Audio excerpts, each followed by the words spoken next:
Well, good morning, good afternoon, everyone, and welcome to this webinar, which is being broadcast from University College Cork. My name is Chris Williams. I'm a historian. I'm also head of the College of Arts, Celtic Studies and Social Sciences here at UCC, and it's my great pleasure to be moderator of today's webinar.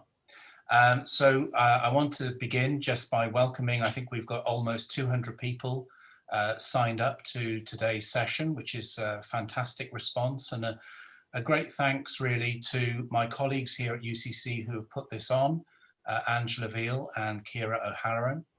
And thanks as well to the really superb lineup we've got of panelists who are going to speak on the subject of communities of care, creativity and social innovation in our cities and regions. And I'll say a few words of introduction for the panelists in just a moment. But I just wanted to say a little bit really at the beginning about the importance of this subject to us here in UCC and to me personally. I'm not from Ireland, as you might have gathered from my accent. I actually come from South Wales, and in my academic career, I've been very heavily involved in community engagement work at universities in Cardiff and in Swansea, and through other third sector organisations such as the National Museum of Wales. So when I came to UCC as head of college 3.5 years ago, it was really tremendous to see how core to UCC's mission is this issue of civic and community engagement. And I think none more so than in the College of Arts, Celtic Studies and Social Sciences. The college is a very broad college. We have 10 schools. They range from applied psychology and applied social studies through the creative disciplines like film, music, theatre, English, history. We have a range of language subjects, Irish, of course, and a range of social science subjects, including sociology, criminology, government and politics. And I've left a few out there as well, so my apologies to my colleagues in archaeology and geography and classics, and I'm sure there's education. You know, a fantastic range of disciplines and a real impetus from within the college to work with people in the city of Cork, in the province more generally, and across Ireland on a variety of different initiatives. And I think one of the things that's really struck me is that not only is there that energy and that will to connect and to take the university's interests and research out into the community, but it's more than just outreach. It's very much about co-creation. It's very much about empowering our partners in the communities and working with a range of organisations across Ireland to bring value, added value to what we as a university can offer. So it's tremendous, I think, that we've got a panel which is going to reflect on some of the issues that we've been experiencing over, I suppose, really the past year now almost, in the context of the pandemic. And each of the panelists is going to speak for about 10 minutes, and then there'll be an opportunity for us to have a panel discussion. So I would encourage people, while they're listening to our panelists, if they have questions, if they have comments, pop them in the chat, and I will endeavour to use those comments to structure our panel discussion we'll have after the 5 presentations. So I'm just checking now, because I think we've got all the panelists in. So are we happy to go with the original running order? I'm looking at panelists' heads nodding. So in which case, we're going to go in this order. First up will be Alan Daly Mulligan, who is an artivist. She's a Quercus active citizenship scholar here at UCC, and she's the current affairs editor of the UCC student magazine Motley. Alana will be followed by Kate Morris, who is the national coordinator for the Irish University Association's Campus Engage programme. Third will be Tania Banotti, who is director of the government's Creative Ireland programme, which is focused on culture and well-being. Fourth will be Fiona Kearney, who is director of the Glucksman here at UCC. And finally, but by no means least, is Eibhlín Gleeson, who is Chief Executive Officer of the Cork Opera House. So without any further ado, I am going to pass over to our first speaker, Alan Daly Mulligan. Over to you, Alana. Oh, and could I remind everyone, please turn your mics off while the presentations are ongoing. Thank you. Thank you for the introduction. Before I get into my talk, I'm going to start with a poem. I wrote it in October 2019 before all of this madness erupted into our world while I was on study abroad in the United States. I suppose the point it's trying to illustrate is the power of art, that we can reinterpret it to give us solace. It's called Outsider History. There are outsiders always, you assure me, as I rearrange my face to suit astronomers in this strange observatory. They point telescopes at identity, claim we share stars in our respective skies, and declare ownership of every emerald shining in their eyes, but are wrong. There are outsiders always, you assure me. I grimace as they hold on to their beliefs, but keep their distance from the history, the trauma, the turmoil. They don't know our bloodied mortal soil, the smell of tilled dust dug up by a plough of stars, nor the sound of moon waves collapsing over one another as I soak among discarded corpses, my drowning lungs swelling between two bodies of land that don't want my body, seasick for a country I never lost because I never had it. But your words are refugee ships home, wherever that may be. They are the rising smoke signals that seem solid, but then cruelly dissolve only too quickly. Why are we the outsiders always, Ivan? I don't know which part of me is banished to our forgotten mythology, or why the branding hurts when it is not real and does not burn. I hide behind the feathered blades of your mother's fan and softly gulp back the galaxies I have been star-trapping for myself. The suns I have hidden for ransom as this hemisphere's fear eclipses quicker. The trees burning, the sky churning myths. We lie on our backs, looking up, swimming in a ceiling of black. I try and relax, hold back all of these panic attacks of being unremembered or misremembered. My breath is a line to follow with an index finger to catch my next Irish January.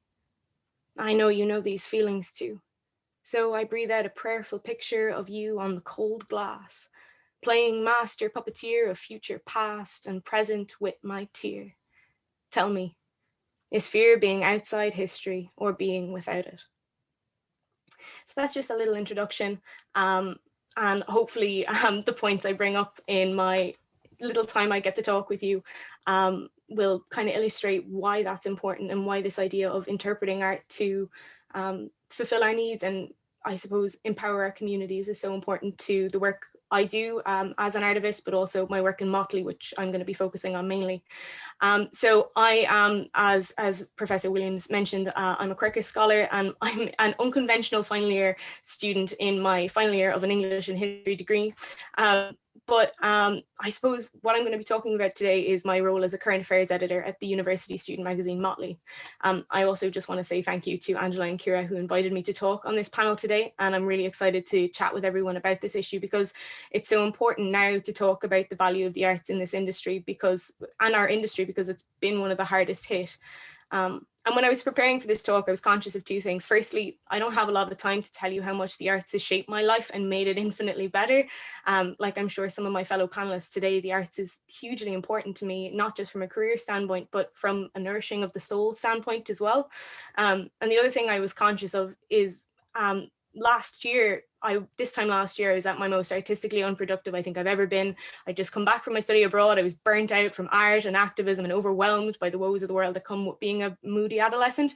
But of course, we know what happens next. The pandemic hit like a train. And my gosh, like so many others, I was not prepared for the deluge of motivational quotes and crafting blogs that would fill the internet over the next few months, although it was amazing to see so much Seamus Heaney being fired in all directions of the internet.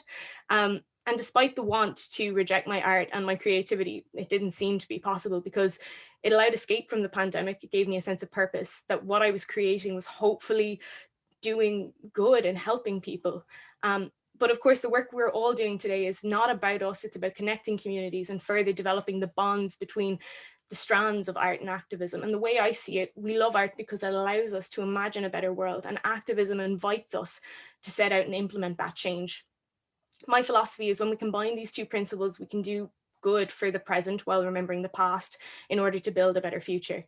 And there appears to be no time like the present to do this work for change in this almighty pivot that we have the chance to pay attention to our governments, ensure they support our communities in the right ways, but also take this opportunity to check in with ourselves and create the art we want to create.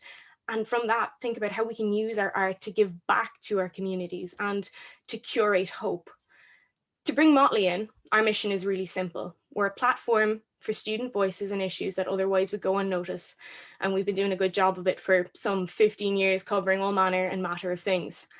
But when my editor contacted me in May last year about applying for the current affairs position, I was reluctant to get involved because I had planned to take 2020 off after reporting on the experience of being an international student in Trump's America with all the weird and wacky challenges that came with that.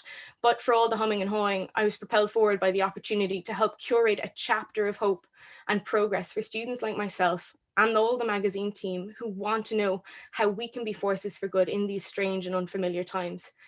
So in a little under 8 months, we've brought issues from all around the world to the pages of the magazine in a new, exciting, colorful, fun format, with as much personality as the students that it represents. We've talked with MEPs passionate about the environment, TDs, local councillors, inventors revolutionizing farming for people in Southeast Asia, coders trying to crack Americans' gun violence problem, feminist activists, the head of research at Google, we're especially proud of that one, disability rights activists, pop stars, turned activists, and then what you might just consider normal people living in the moment trying to get by. We've spoken with everyone from protesters involved in the democracy riots in Belarus, talked with students online about online college, housing inequality. We've spotlighted the epidemic of sexual assault that's plaguing our universities. We've confronted the issue of direct provision, and we've been consistent in covering the issue of the mother and baby homes in the last few months.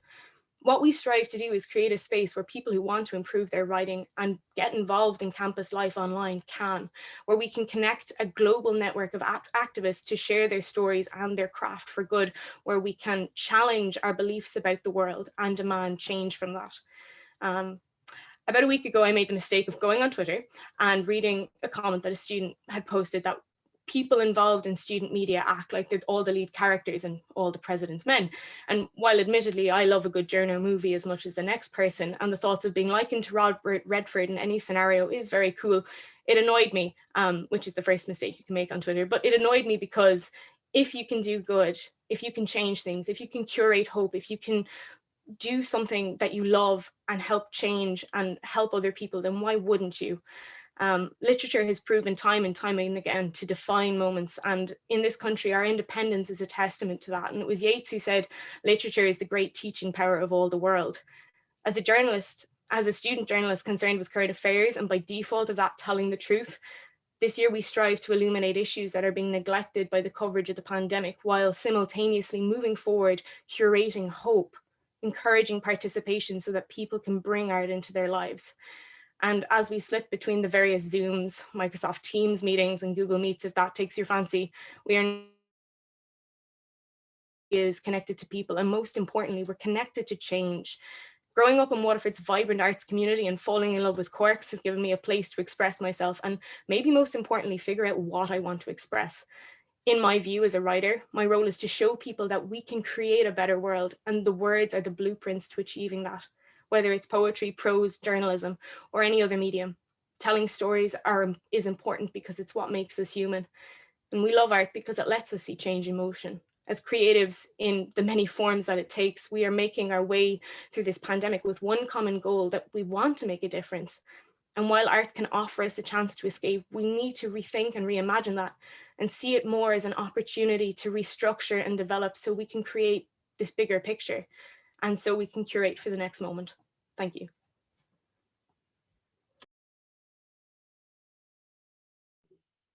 Thank you very much indeed, Alana, for getting us off to that so powerful and inspirational beginning today. That's really fantastic. So I'm going to pass over now to Kate. Kate. Hi, good morning, everybody. And I think I pulled the short straw because I have to now live up to Alana's epic introduction, but I'll do my best. And thank you so much, Alana. That was your poem was spectacular, and it just reminds me how much I have put my own creative endeavors to the side when you get so caught up in the work and the the drill that is every day, and how important it is to nourish your own inner artist. So I'd like to thank UCC most sincerely to inviting me here to speak today. It's a real honor, and I am very grateful for the opportunity. But I woke up today and it was wet outside, but I did feel hope. So I'm going to try and bring some hope to this conversation, because I feel like many people are, struggling getting through these last few weeks. So, we've got to think of things like, the buds on the trees, the bird song, the potential of the dawn chorus for the insomniacs around us, the vaccine, the change of administration across the waters. There's loads of hope, there's loads of positivity coming down the line. And as Luke O'Neill reported yesterday, there's hope of beer gardens with friends in the summer or in Ireland, but at least that's something to look forward to.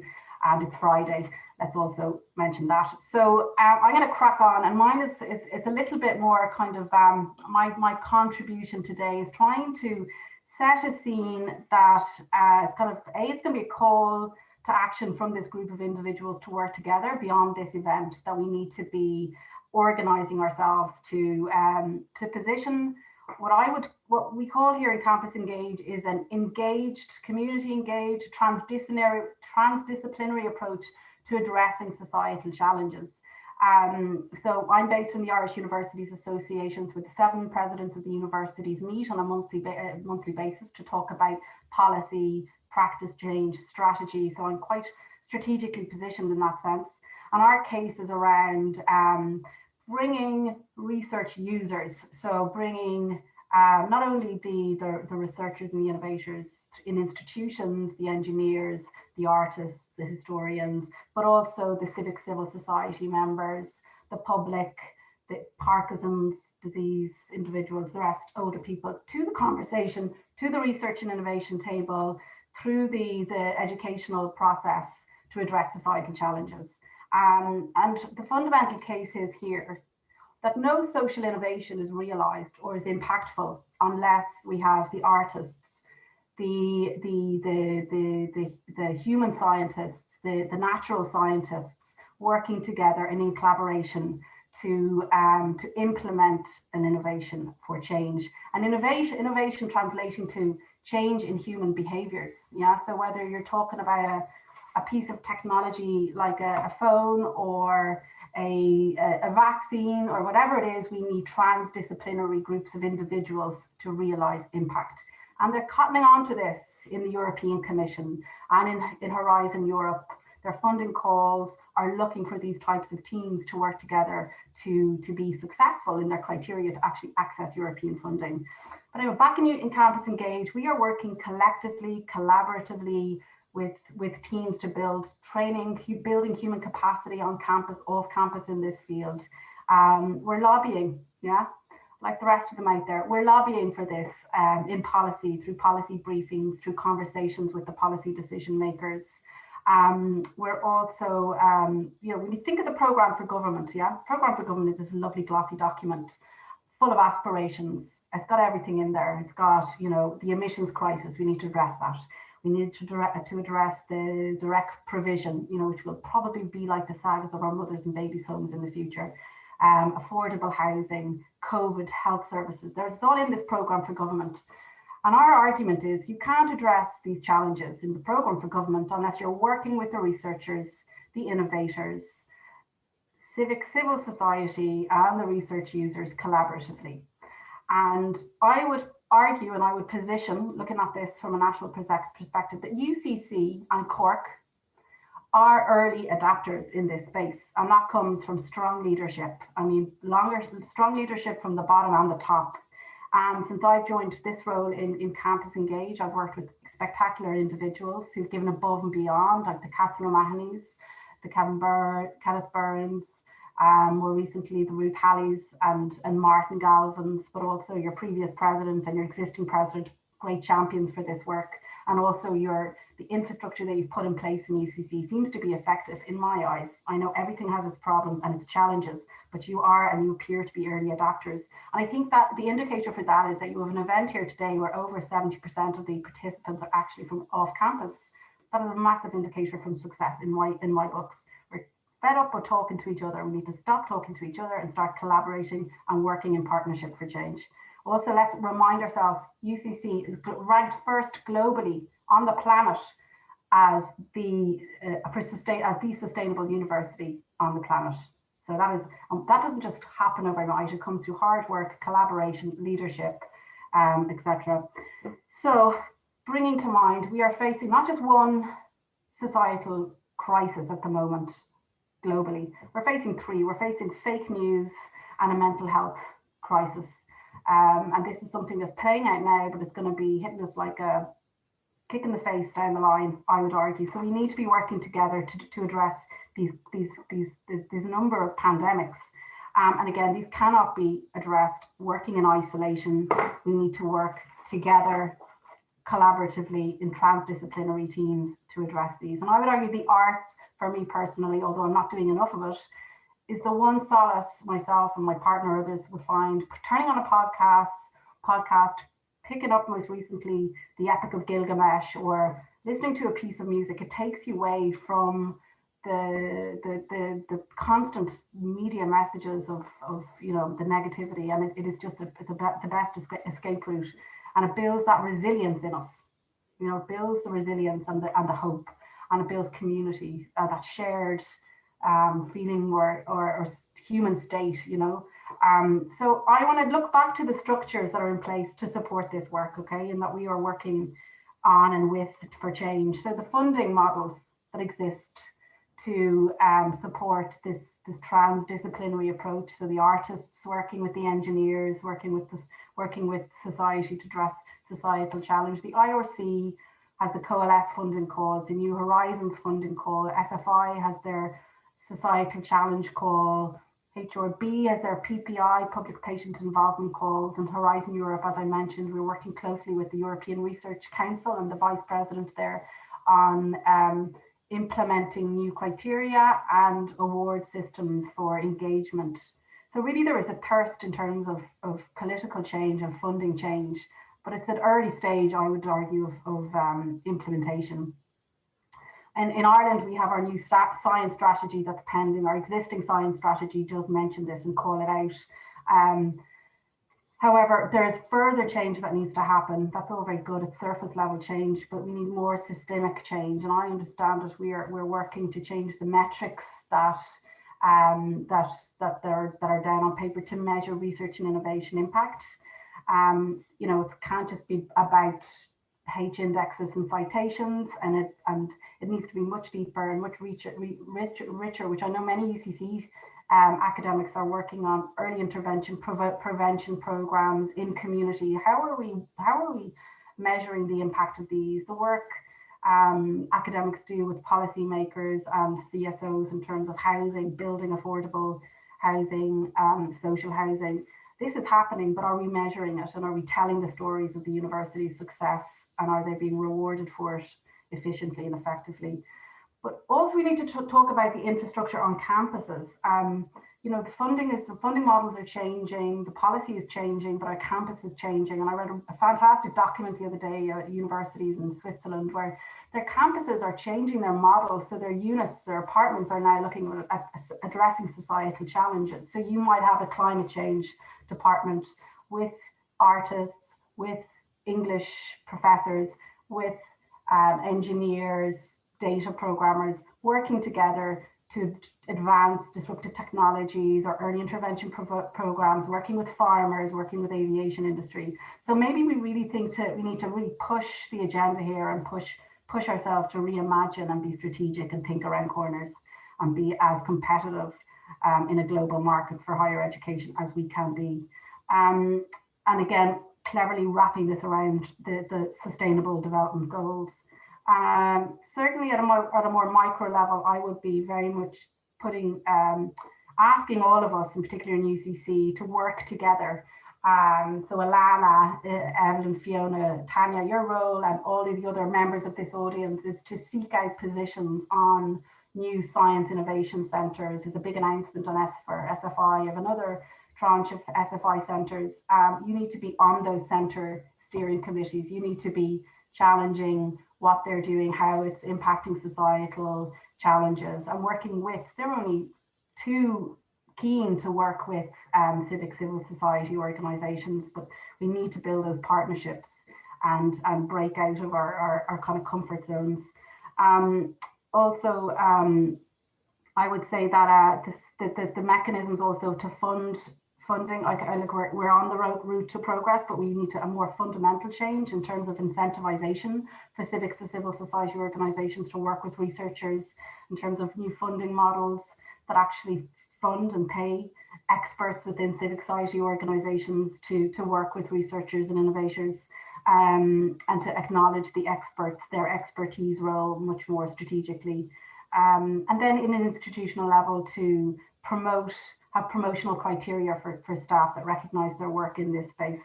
But we're working on this in the background with your colleagues, your experts from UCC and their associates in communities, and we're working to influence the new science strategy 2027, to influence the review of the National Development Plan, to make sure this approach to addressing societal challenges is deeply embedded in that and funded for, and continue to work with the funding agencies in Ireland and at a European level to try and implement this change.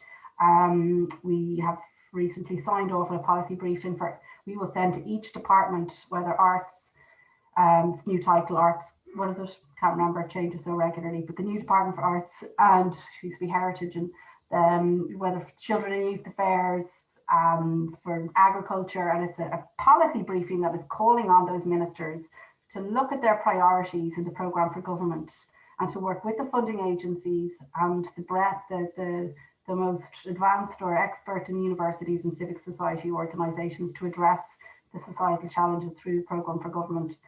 So my ask of members and on the call today is to work with higher education. The appetite is there, the system is moving, the structures are moving, and we need to collectively continue to push for that and be heard and to lobby for that in the most constructive way and helpful way possible. Because I'll tell you, the civil servants want to work with us. They're only looking for the opportunity to find solutions. So we need to stop working in silos and as victims and work together for change. And that's my call of action from this meeting today. And just to acknowledge again the fantastic work of UCC. You are doing what appears to me at a kind of a bird's eye view is you're doing really well. And I think I encourage you to keep going and set ambitious targets. Thank you very much indeed, Kate. That's absolutely fantastic, and thank you for the compliments to UCC. Much appreciated. And I know there's an awful lot of work that goes on in the institution, and really important. So we're going to move now to Tania. Tania.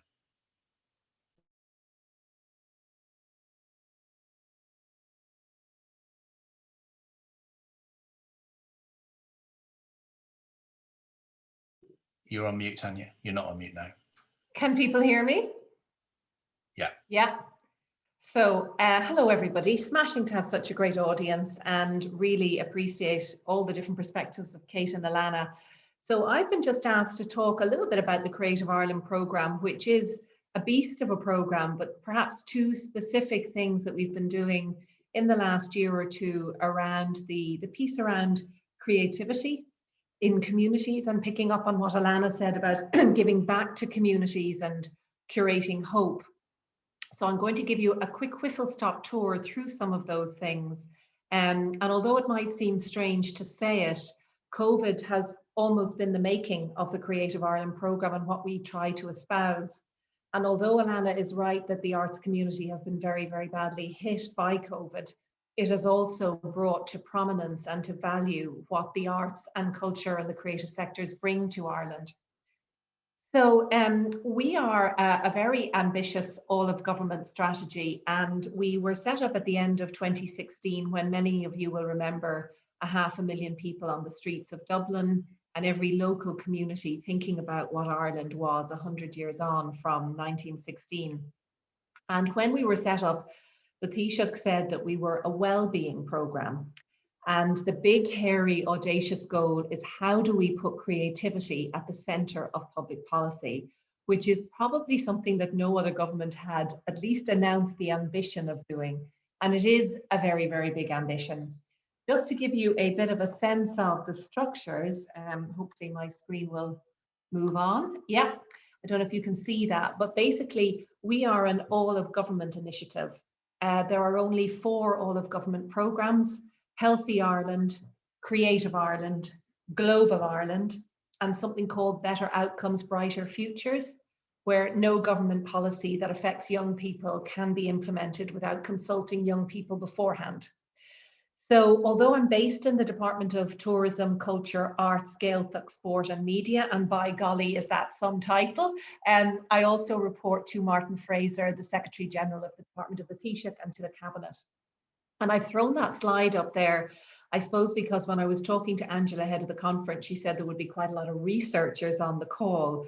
So to date, although every government department is meant to have a relationship with Creative Ireland, these are currently the departments that we're working in. And I'm more than happy to kind of shed light on any of those. But picking up on what Kate was talking about, the climate crisis, one of the things we'll be launching later on in February is quite a substantial fund with the Department of the Environment, thinking about how the arts and culture and creative sectors can engage the public on the climate crisis in an imaginative way. Because if climate change is effectively a culture change that's expected of all of us, who better to bring about that culture change than the cultural sector? And again, not too many models for this across Europe at a national level. But we're going to be very excited to launch this new initiative with our partners in the Department of the Environment, a substantial fund and a challenge. It's a creative challenge and it's a climate challenge. And it's about going beyond awareness raising to behavior change.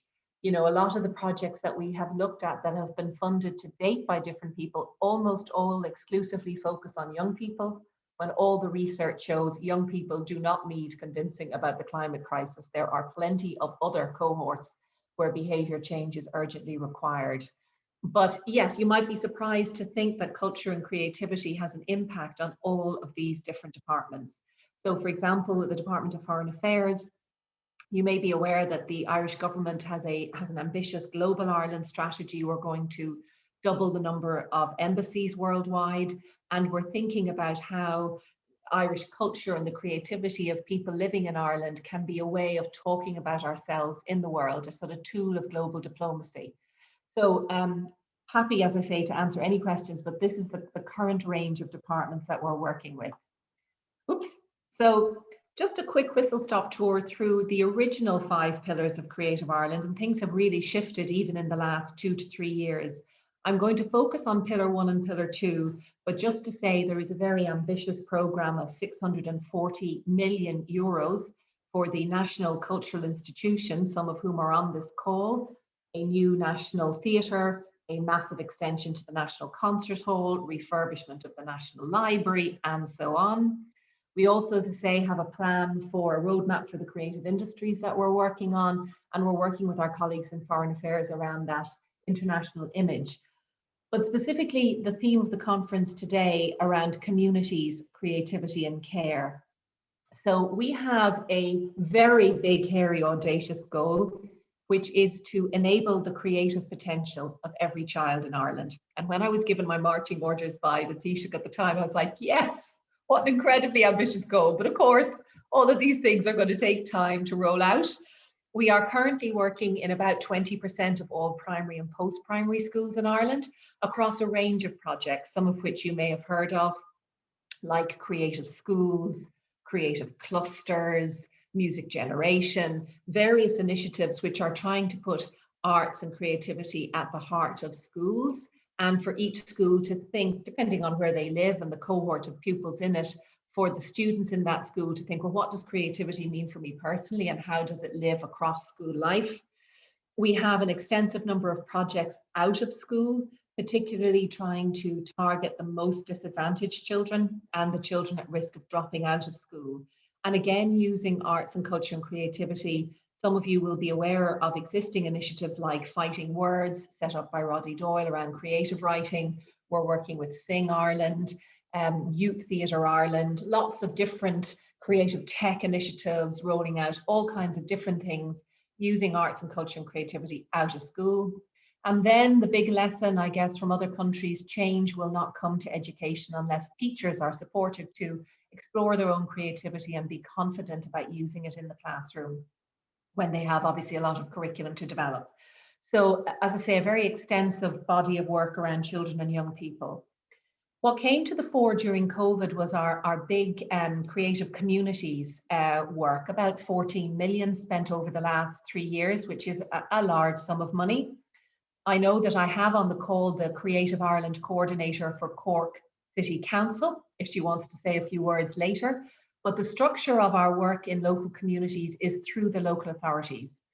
So all 31 local authorities in Ireland have a Creative Ireland coordinator, and they have what's known as a culture and creativity team. And you might ask, what is that when it's at home?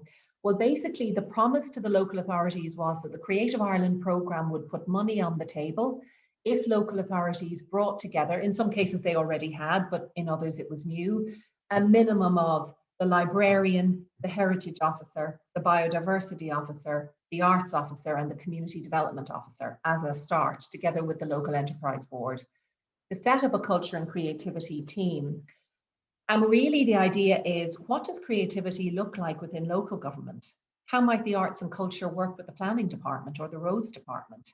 How might it have a role beyond the existing role that local authorities have? So obviously there's a lot of work done in the library service, in the arts office, in the heritage side. But what would happen if we brought it together in a more powerful way, rather than people working in silos? And we have a very sort of, the essential idea is, does what you're doing at a local level contribute to the well-being of the local people in your community?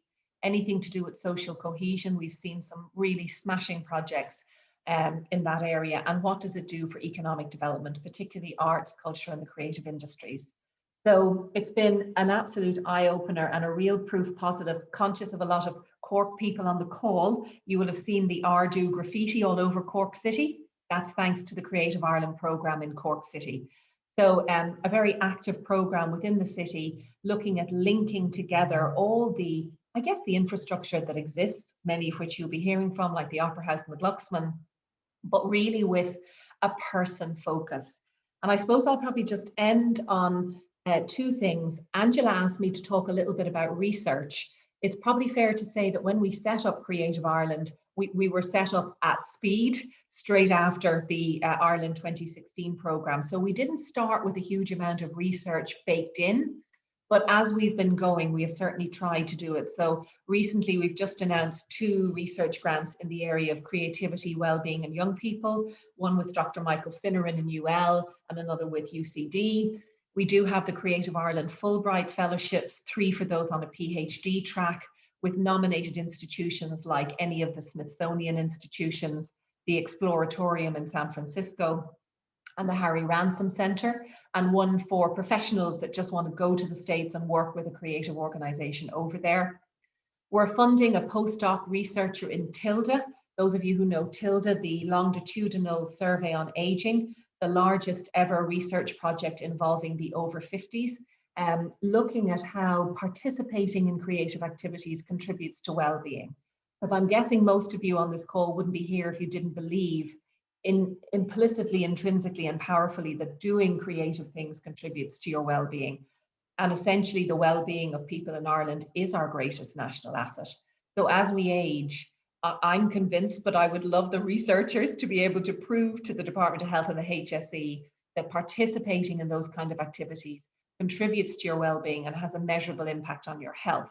Then we'd be really making progress with our health colleagues. So finally, I guess there's some other less academic research which you will find on our website. And I thought I'd just finish, conscious of time. I'll see if I can play this, but one of the things we've been doing in the last year, about the middle of last year, the Taoiseach contacted us, and the Department of the Taoiseach rather, and said, what could you turn around at very short notice for people living alone and people in nursing homes? you know, given that you have a whole structure of creativity teams in every local authority. So what I'm going to do is play you just one or two. I might have only time for one. These are projects thought of locally that we just think are absolutely brilliant and have taken off like a rocket since we started COVID. So before I play those videos, anybody who's interested, this is where you can find us if you want to follow us on social media and on our website. And I'll just see, praying to God that this works, if this video will play. So here's just an example of some of the things that we've done in the last 6 months.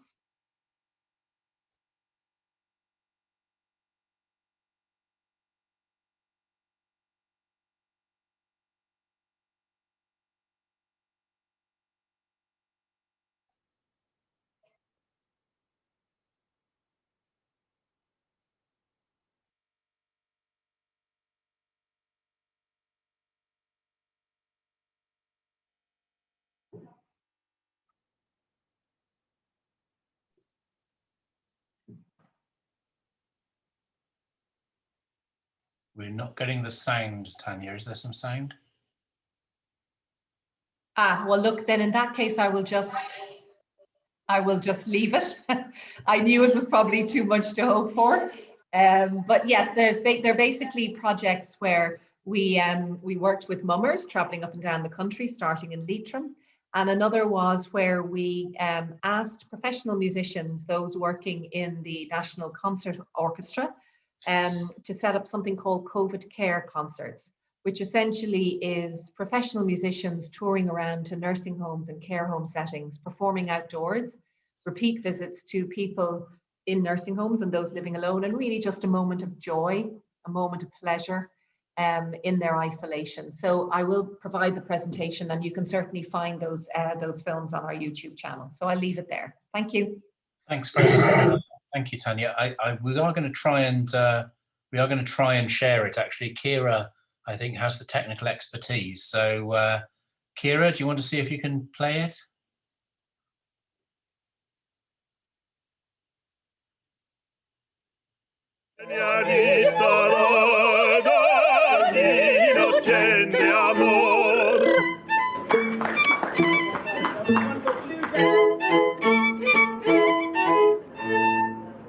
It's really helped, and I feel great after it. Yes.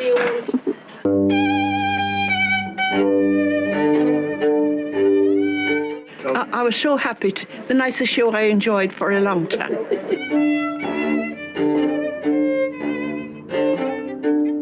It's great for their well-being, really. It's really increases their memory and relaxation, and they just love it. They love, and a lot of them have good singing voice as well, so you know, it's great. Sarah, Sarah, what will be, will be. Now I've a daughter of my own. She asks her mama, what will I be? Well, for me, it's an amazing difference. So singing is communication. Music itself is a process rather than a product. You know, it's about communication with other people. And if you're on your own, there is no communication. Music ceases to be. What will be, will be. So I remember the first one in John of Gods that we did, which seems a long time ago now, and we all actually came off crying because it was quite emotional. First of all, to have the reaction of ourselves. Someone actually clapped for us when we did something and when we played. And then also seeing their reaction to what we had done, because I think for them it was very emotional to suddenly have live music. It's so important in life, and I think we underestimate the power of it, actually. You know, sometimes as musicians, we feel that what we do isn't terribly important. We're not like the doctors and the nurses, and we feel a bit, you know, useless at times like this. But as my 11-year-old daughter said to me, Mammy, people are feeling depressed and down, and you sing these songs and it could mean something to them that you'll never know about. And I thought, out of the mouth of babes comes the truth, you know, and it just gives us a lift, and it makes me feel very, very purposeful at this point in time. Being able to play myself with my friends to play for people, to share, communicate through music. And it's like I've clicked back into who I am normally, and it's just amazing to remember that. Really, it's given us that kind of positivity in our lives again. And then obviously to see the effect it has on the residents and the service users when we visit residential care homes and hospitals, it's really overwhelming to feel that we can contribute in a small way to other people's mental well-being.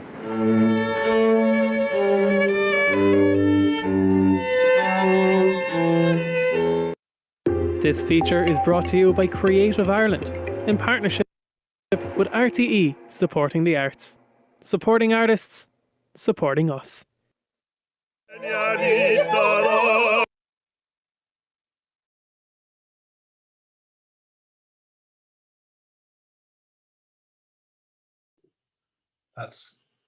Thank you very much indeed, Tania and Kira, for sharing that with us. That was just amazing there. I did smile. I could see that it must have been quite windy, those clothes pegs holding the music in place. That was tremendous.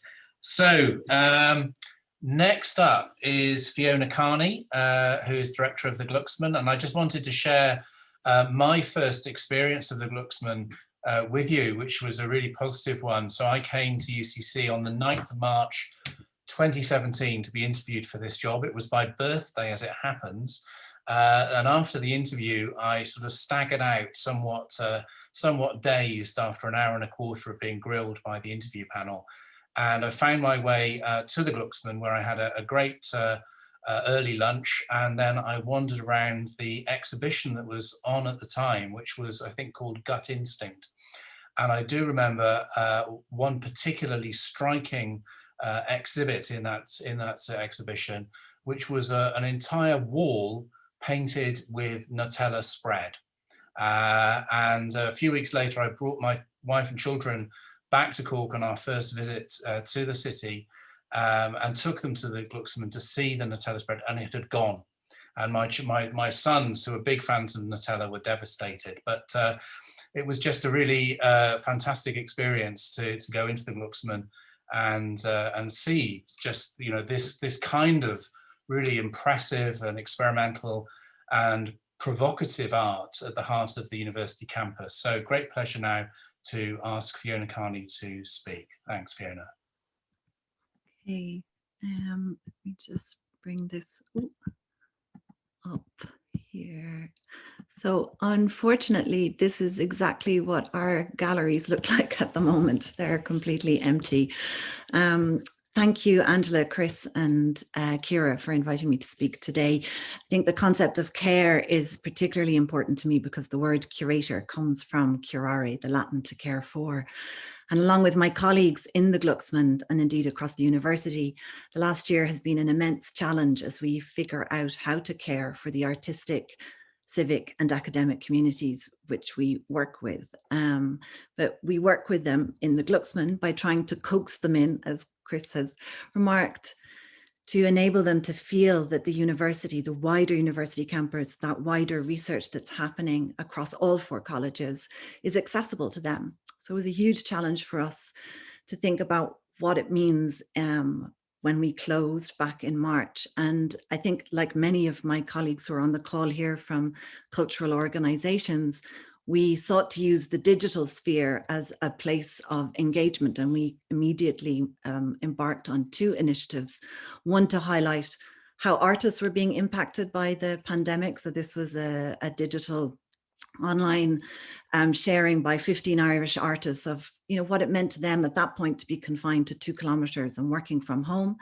And the other was Creativity at Home, which was a series of online kind of creative activities. They're predominantly designed for those of us who are parents who are kind of at home now with kids, to give them activities to do. And we had huge success with the engagement in this initiative. And I think when it was selected by the BBC as one of the best websites to keep you creative in lockdown, it kind of exploded for us and went global, because of course, being in a global pandemic, it meant much more than Ireland was in lockdown.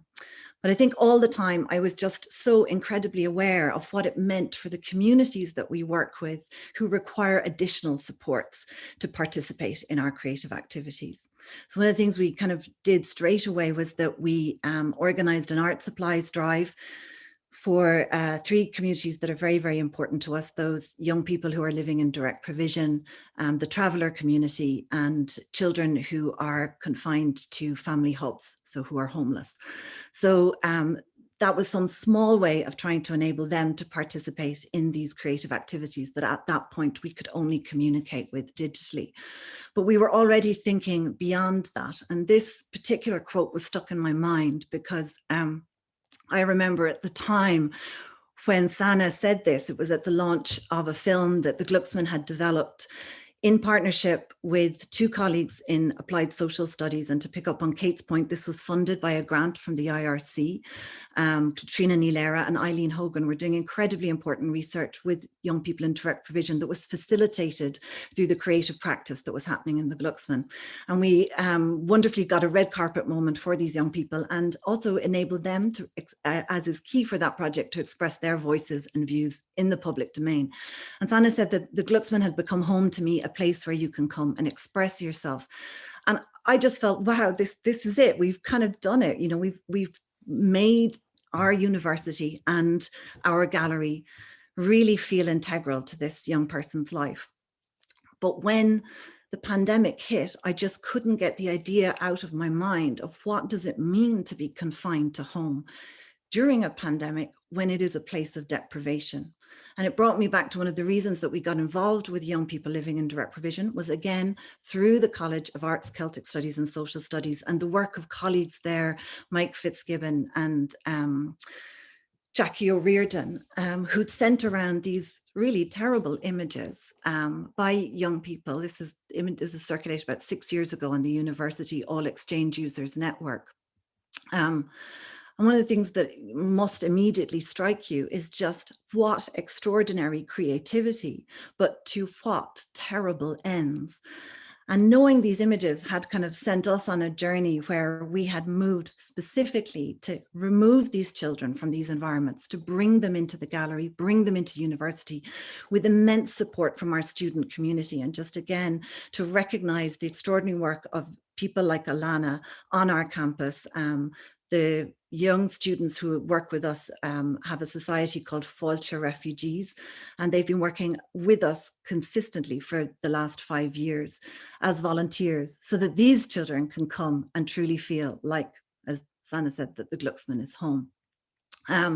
This was at the launch of the University of Sanctuary Initiative. So wonderful to feel that those young people felt so empowered that they could introduce our now interim president, John O'Halloran, to make the official launch.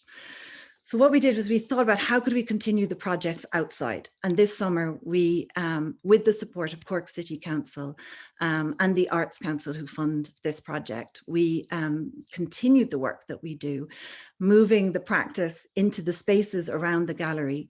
And here you see Maka Ugona and Sarah posing for photographs. They worked alongside the artist Kate O'Shea with input from artists like Joe Caslin, curated by my colleague Tyke Crowley, who has just built up an extraordinary sense of care for these communities alongside our education assistant, Lucia Taubler. And we got permission, and I think, again, just to pick up on the points of what might be possible in COVID that wouldn't have been possible before, to use the places and the city as our canvas.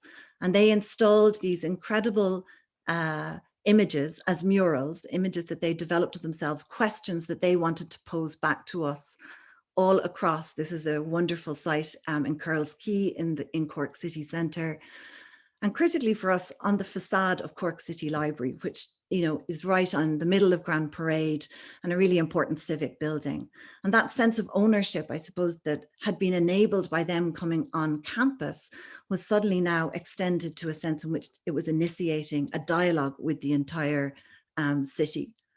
And they truly are, as you can see in their own words, forces of nature and posing such important questions to us, like what is colour, and using their own presence even in a time of COVID, to remind ourselves and all of us in Cork of the diversity in our city and our responsibility, I suppose, towards that diversity. We were thrilled in Cork anyway to get at the cover of the Irish Independent. That was a wonderful sense of it going national. And it is a huge part of the creative agency work that we do, that we try to engage wider society in a conversation about what is happening, but initiated obviously completely by the young people themselves. And so as we thought what we could do next, and unfortunately, as our galleries remained empty again, going back into lockdown in October, and we were very fortunate to have been funded by the Arts Council to do a tour of this Viewpoints exhibition by creating limited edition prints. And so we sent it to direct provision centres, to rural schools, and to different communities, to bring into their spaces at least some sense of that hope that Kate was speaking about, and joy that you can find in art practice. And in fairness, this whole model was based on an investment made into the Glucksman by Creative Ireland, and a very important initiative that we began 2 years ago called the Classroom Museum. And I have to say, this one for me was a real tough one, because I absolutely want to support children in rural classrooms, but the idea of lending the precious works from our art collection out into these really busy spaces was definitely a leap of faith. But what happened was, of course, that those children gave extraordinary care to the artworks and used them as a platform to develop their own amazing creative responses. Here you can see works by the artist Garrett Phelan. The previous slide was the artist Fiona Kelly visiting the artist. Here you have the artist Deirdre Breen down in a tiny little school in Glandore, you know, it's literally one of those 2-room primary schools, and the children making these, you know, fantastic responses. And I think that's challenged us to really think about how we are going to work going forward. I think there's a lot of discussion about the blended model between digital and real world, but I think for those of us who are responsible for organizations and spaces, we need to think really about how we blend our model on site with our communities as well as off-site with our communities. And this is, with the support of Cork City Council, we did a project towards the end of the year, which again loaned works from our collection, works that had been co-created with the artist by communities back into those community spaces.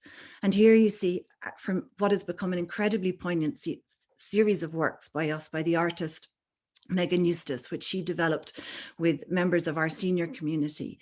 And initially these works developed as drawings, and the project obviously had to be halted halfway through because of the pandemic, but continued in a series of conversations. And the artist used the kind of absence that you can see there, this kind of erasure of the people in a place. But obviously that takes on an added layer of reflection at a time when so many of our senior community, and in particular the kind of nursing homes that Tania has reached out to, have seen that erasure in the terrible statistics that we've had to deal with over the course of the pandemic.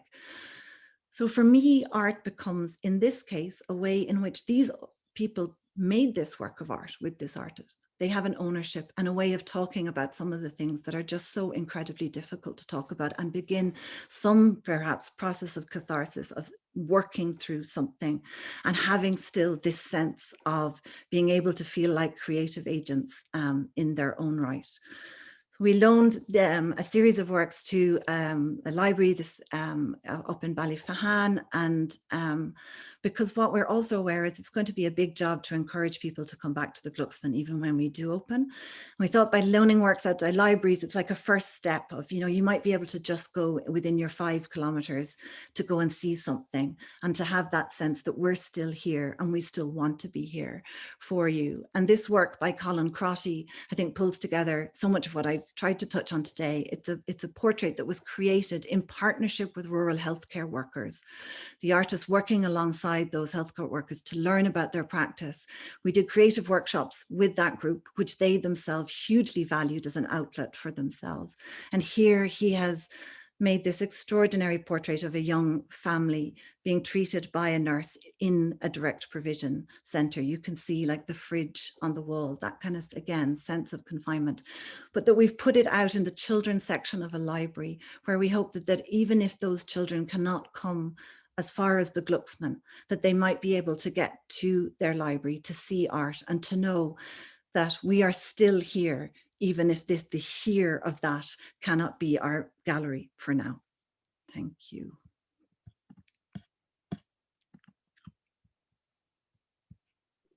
Thank you. Thank you very much, Fiona. It's really powerful testimony there, I think, to the importance of the creative arts and so much of what we've been missing over the last 10 months or so. So that brings me to our final contributor today, and that's Eibhlín Gleeson, who's the CEO of the Cork Opera House. And I noticed somebody in the chat said that, you know, one of the things they've really missed is live performance. I think we'd all echo that.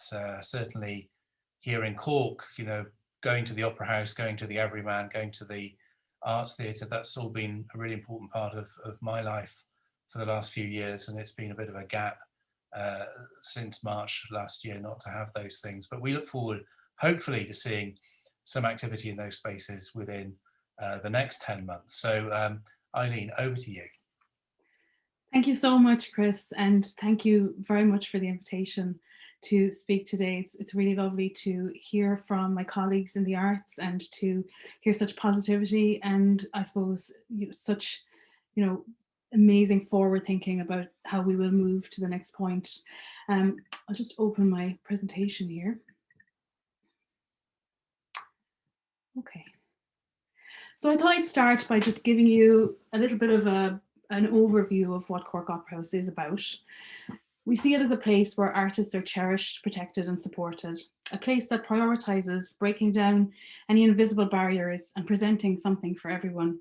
And it is our mission to present a wide and broad-ranging programme of events so that nobody is excluded, nobody in our community is excluded. We are the country's largest non-profit producing house. Essentially, we produce, I would say at this stage, pre-COVID, about 1/3 of the programme, and that's across musical theatre, music events, theatre events and pantomime. We are Ireland's first learning theatre through a fantastic initiative we have with UCC that's now in its 3rd year. I'll talk a little bit more about that in time. We have been cherished by the people of this city for the last 166 years. We average about 300 performances a year, so it's open a lot. We're a very, very busy venue. Pre-COVID, we would be welcoming approximately 200,000 patrons through the door annually, which when you think about it is a pretty phenomenal number. We employ up to 100 people, depending on the time of year. And I think it's important to just give a little bit of context around our grant income versus our earned income. Approximately 5% of revenue is it comes from grant aid, and the rest of our revenue comes from ticket sales, our programs, our shop. Now that's obviously different this year with the landscape that COVID has presented, but I suppose in normal times we have a huge dependency on our box office, more so than many other nonprofit organisations. So it very much informs how we operate. This is just a general overview of the type of programming we do. You can see music has a big place in our stage. We do a lot of family programming, and a good share of that would be the pantomime that runs for 66 performances every year. We do musical theatre, opera, dance, comedy. So it's a broad and varied programme of events.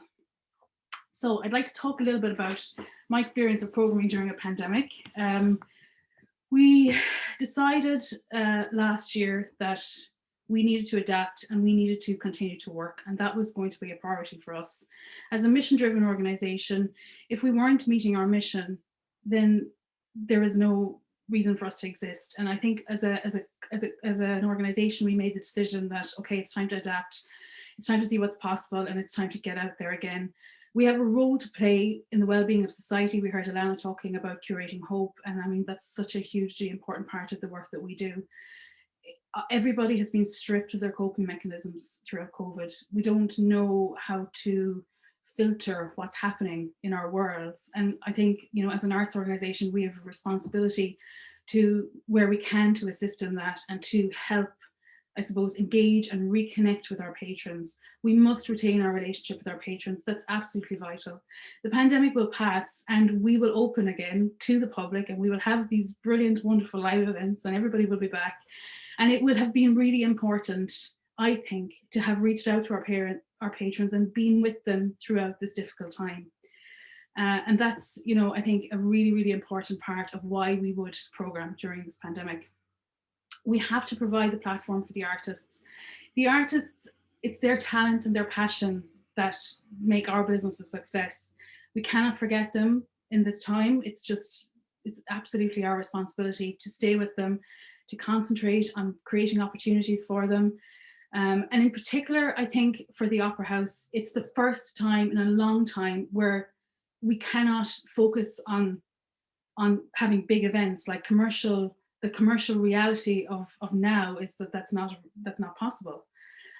Nobody's allowed into our building.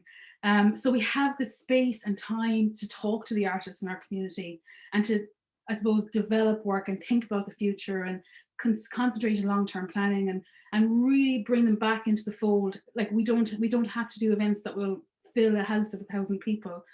There aren't many opportunities in COVID. I think we could all agree that there are probably more threats than opportunities, but there are a few, and I think it's really important that we acknowledge those, in particular in our industry, and we grab them by both hands and we run with them.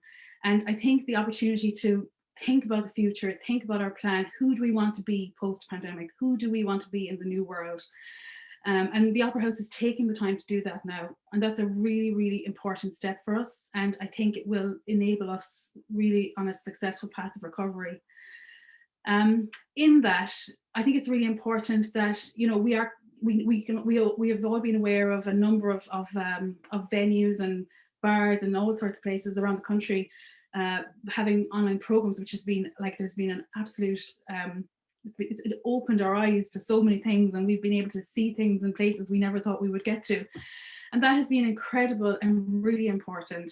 But I suppose from an Opera House point of view, it has been very important for us to present a program that was unique to us. We also needed to make the online experience for the patron something more than looking at the stage. We needed they needed to be a sensory experience that reminded them of what it was like to be in our space. And we did that by adding a personal touch where we could, by making sure that they felt that they were part of the experience that was happening. Now, we learned a lot from our online program, and you know, it was definitely probably the steepest learning curve that the organization had ever been on, considering that we'd never done anything like this before. I mean, of course we can put on shows and we do that all the time, but it's more, how do we engage and communicate to our community during this really, really difficult time? And you know, we learned a lot. I wanted to include the slide here that shows you the winter program. It ran from October through to December. We had a really, really great take up on this, and we had a lot of very positive feedback, and we had a lot of people, you know, I mean, obviously it's not ideal, and there's nothing like being in a house with live music. There's nothing like sitting in the auditorium of the Opera House and experiencing things live. But at the same time, the responsibility is on us to continue to bring this work out there. And this is how we did it. And it was mostly a music program, actually. And lots and lots and lots of musicians from our locality featured. And it was a really great platform for people who we would never have got the chance to present. So it was a fantastic experience, and one that we hope to repeat. So I just wanted to outline one possible programming scenario for the remainder of this year. And I think the way we're approaching it in the Opera House is we're taking it in bite-sized chunks. One of the most difficult things about COVID is this inability to plan anything. It's devastating, it's toxic, you can't really, it's very hard to move ahead. And scenarios are constantly changing. Every 3 to 4 days, you know, any plan that I may have had last week is now different again, you know. So this is a way of, if we've decided to take things in quarters, so, you know, we can make decisions that affect us in the here and now, and we can be ready to make decisions for what's going to happen in a few months' time. So potentially what may happen in quarter 1, we've decided that we won't have a program. We need time to restock. We need to put our funding in place for the year, and we need to just, I suppose, to just kind of take the time to really look towards the next couple of months. Quarter 2, we would like to have another online program, and we would hope that that's possible. In Q3, potentially, we might be able to welcome people back into the house with limited capacity under level 1 and 2 restrictions. And then in Q4, up to 350 people, perhaps with some lifting of restrictions. Now, this is just one possible scenario, and there were many.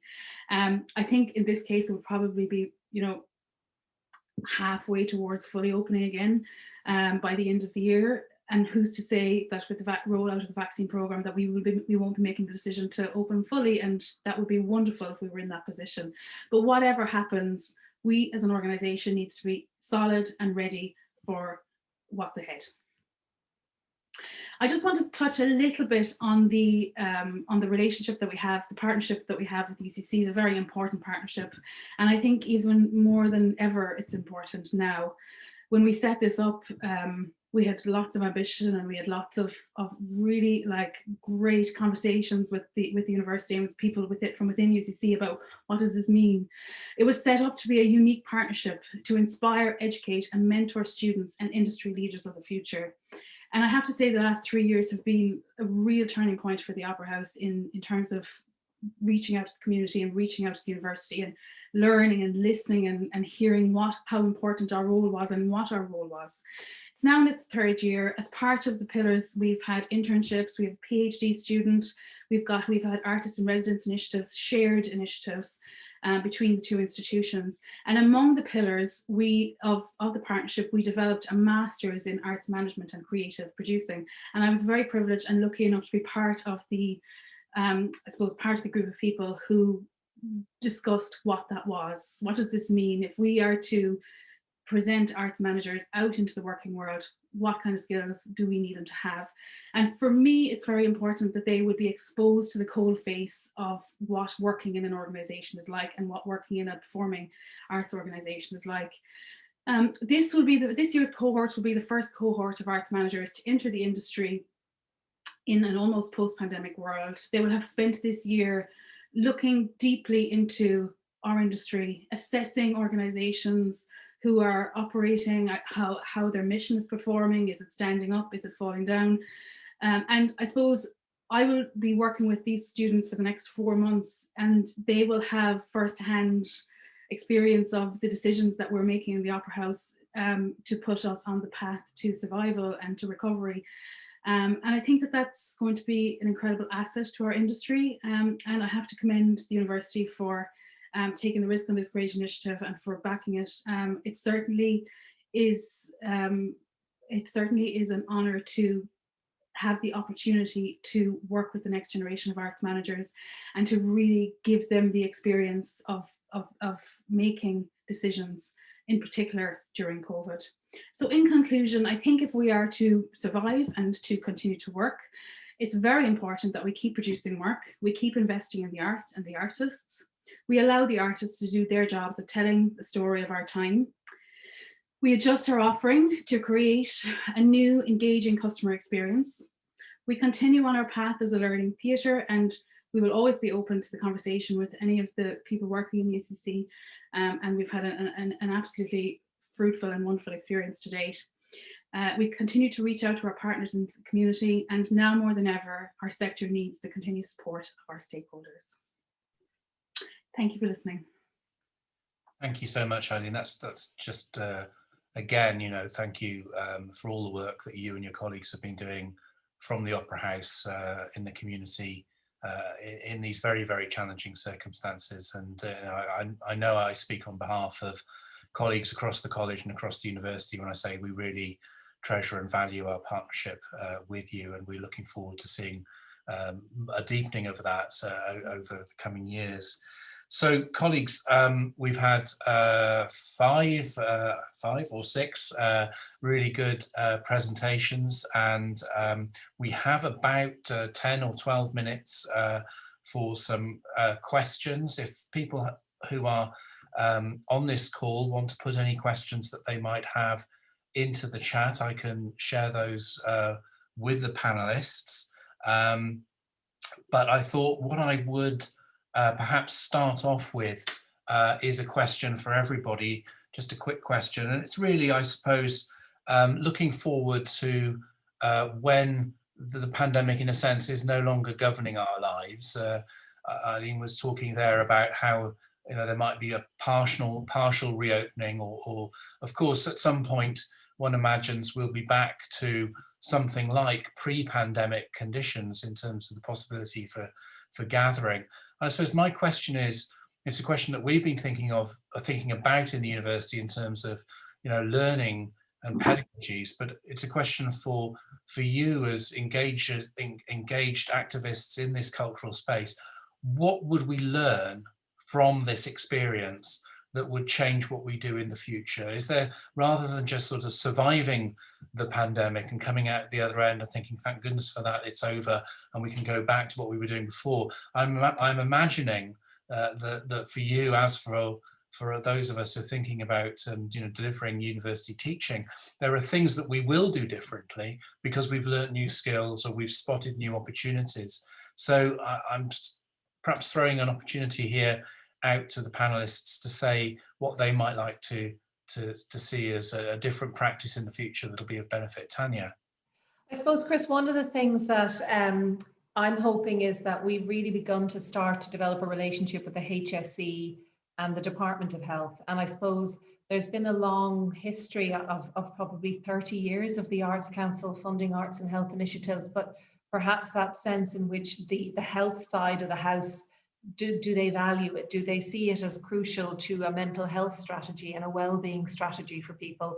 So the thing I'm going to take forward with me into post-COVID is, having shown and demonstrated all of us the kind of value of this work, will that value be appreciated by the health side of things? Because I think that would be real progress. Thank you. Thank you very much. Thank you. Anyone else want to? Eibhlín.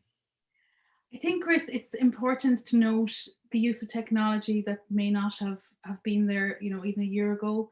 This idea that we can present our work online to anyone in the world, it's an exciting opportunity to me.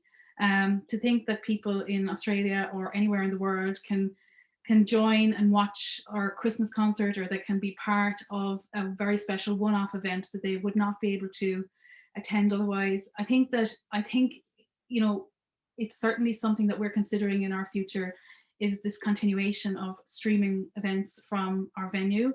And that just wouldn't have happened, I don't think, if it wasn't for COVID, you know. And there's an important, I suppose, commercial question to be asked about whether or not that's possible, and how can that inform the organisation as a potential other revenue stream. So I think that has been a very positive development for our venue, and I'm sure a lot of other venues would share my thoughts on that. Thank you. Fiona. Yeah, I think that certainly one thing that's really come into focus during the pandemic is that sense of reliance, actually, that people have on the creative arts, both in terms of enjoyment, but actually for their own participation. So picking up on what Tania said, I think beyond health, it's across all areas and disciplines within our university. And we have such wonderful examples of that in CACS, Chris, your own college. And I feel that the kind of research that Kate has been talking about, that's been coming for a while. We've seen this idea of elements of creative engagement being asked for as part of research initiatives. And, you know, Ursula von der Leyen has just announced this Bauhaus call shaped around the idea of artist design innovation. So one of the things that we have to do is not let this be a once-off webinar. It's absolutely fantastic for the Glucksman to see half of our cultural colleagues on the hall and half of our academic colleagues, but that is too rare. And we need more of the kind of matchmaking that has happened through the Opera House, that happens in an ongoing way through Creative Ireland, through initiatives in the Arts Council, so that it is a sustained strategy for the university to benefit from the funding that is inevitably coming. Because, you know, I think that this has only now COVID has just sharpened a set of changes that were happening, and that's going to be accelerated, and we need to be there to enable those, you know, partnerships to happen. Because I think there are probably a lot of artists on the call that don't know how to engage with the university, but would love to be involved in some of the kinds of projects that we've been speaking about. Thank you, Fiona. We have some questions popping up in the chat. So we have a question for Kate and Tania. Which type of artists are you engaging or looking to engage with to create collaborations for societal change, and how can artists submit their proposals for potential collaborative environments? Are you focusing on local artists or welcoming artists based in England or elsewhere? I can take that. We don't generally fund artists in the UK. Sorry to whoever posed that question. And how you apply, well, I suppose there's two ways. If you go to our website, there's a Creative Communities page. So, you know, the 14 million through the local authorities that I referred to, you simply, based on where you live, you reach out to your Creative Ireland coordinator in that area. But other Irish artists, we've put a tremendous amount with the Arts Council of support and training to develop what are known as creative associates. These are artists that we want to work in schools and with children and young people. So you can apply to the Arts Council to be a creative associate. So yeah, lots of different ways, but unfortunately none for UK-based artists. Apologies. I'll just add to that, and just off the top of my head, the Irish Research Council has a funding called Coalesce, and there has another funding called New Horizons, and they're promoting working with the likes of the Arts Council or HSE or other government-funded agencies to address societal challenges. And I would say, I would ask you to look them up, read them, and if you don't see yourselves in there, contact them and say, why am I in there? And if I'm not, why aren't we? You know, it's pushing the transdisciplinary agenda forward.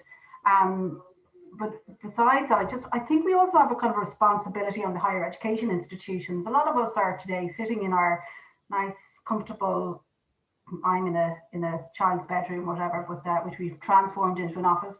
But we're lucky. We're still in our jobs. You know, and like what a privilege for many reasons we're in this position, the cause and effect of being in these positions. But the institutions to call on their role and the responsibility to invite in artists to. So we were planning this session with Angela and others, and we need musicians. We need them to be doing an interval for this, to open it, and I think we've got a big opportunity here. So I get once a day, twice a day, get offered to do a webinar, to attend a webinar. Why not bring artists into the opening, to the intervals, to the closing, and pay them? We don't have to pay them a huge amount, but we have to pay them a decent going rate. I'm not talking, you know, up the going rate. We pay them a decent going rate, like we're all paid a decent average wage, you know. So I think there are creative ways in bringing artists into our everyday lives during the pandemic, and we need to be creative. And artists, you need to push the agenda as well with us, because we're not thinking, you know, this is it's not the top of the burning list issue. But I know that I think many universities, both Ireland, the UK, and above and beyond, would be delighted to do that. Thanks, Kate. I've got a question for Alana, and it's how can new international students get in touch with you to explore collaborating with Motley? Yeah, so we have a website, motley.ie. You can go on there, all our contact details, depending on who you want to write with. So there's a few different departments. There's current affairs, that's where I am. There's features and opinion, there's fashion, and there's wellness and entertainment as well. So depending on where you want to write and where you want to develop your area of writing, we'll support you, we'll give you feedback on your piece, and we usually send out an email to every club and society on campus. Actually today we're releasing our 4th edition of our magazine, so there should be an email going out to everyone this evening where they can get involved, they can engage, and follow us on social media, I suppose, as well. Thank you very much. I have a very specific question for Tania, which is about the Creative Ireland programme, and wondering what can you tell us about the next steps, given that the current programme is due to conclude next year? Yeah, that's the $1 million question, Chris. I mean, we were never envisaged as something to be around forever. We were meant to be an instigator of change. But I think what we're discovering is that, you know, if we want to bring change to certain things, it's going to take longer than we thought. So that's currently with the Taoiseach and the members of the current government. But we're expecting that there would be some sort of decision by the state this year if Creative Ireland is going to continue or not. Thank you. I have a question here, which is about social innovation education. So there are programs which aim to facilitate social innovation in a creative, proactive and impactful way. many teams this year engaging in mental health and wellbeing projects.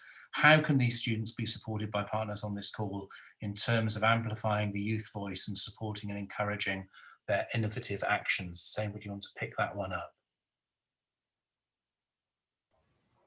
I just briefly mention, I know if it's the Young Social Innovators work, which is a phenomenal project. I think it's one of our most inspirational projects, or units, offices, initiatives in Ireland, and we'd be only delighted to connect in better with you as a kind of an earlier intervention for longer term kind of student skills and brilliant students going into various creative or other work environments with all these amazing skills. So we'd love to connect in with young social innovators more constructively, but I do think educators and the likes of Ruth Halley in UCC is looking for its organisations like Young Social Innovators to work with them through the curriculum. And in terms of community engaged learning, Cork are really doing, UCC are really doing fantastic work in this space. So I'd encourage you to contact Ruth to start a conversation on campus. Thanks very much, Kate. Well, we're coming to the very end of our scheduled time now. We were due to close in 22 seconds. So I think it's perhaps appropriate for me to wrap this up with a thank you. Thank you to everybody who's been on this call. I noticed that I think at its peak we had 129 people. A few of them have disappeared to find a sandwich, I imagine, in the last 20 minutes or so. But great to see so many participants. Really wonderful presentations from everybody. You know, I'm really struck by Alana's opening there and talking about curating hope, which I think is a fantastic idea. I'm actually going to recommend to the head of the School of History that he sets a question, Alana, for all final year history students, which is fear being outside history or without it? I don't know if your fellow students will thank me for that, or thank you, but it's a great question. And I'm also looking forward to those beer gardens. You know, I got up this morning and it was, you know, it's a Friday, yeah, but it's a Friday just like Thursday, just like Wednesday. But coming in and having the opportunity to host this, you know, has been just really given me a boost. So thank you very much to everybody, and thank you to Angela and Kira for having done all the work in organising this. I hope this will be the beginning of a series of conversations, both virtually and then, you know, fingers crossed, let's hope we can begin to do at least some of this in real time in the same room at some point in the not too distant future. So thanks very much, everybody. Have a great rest of the day and a good weekend. And we look forward to things improving in the near future. Thank you.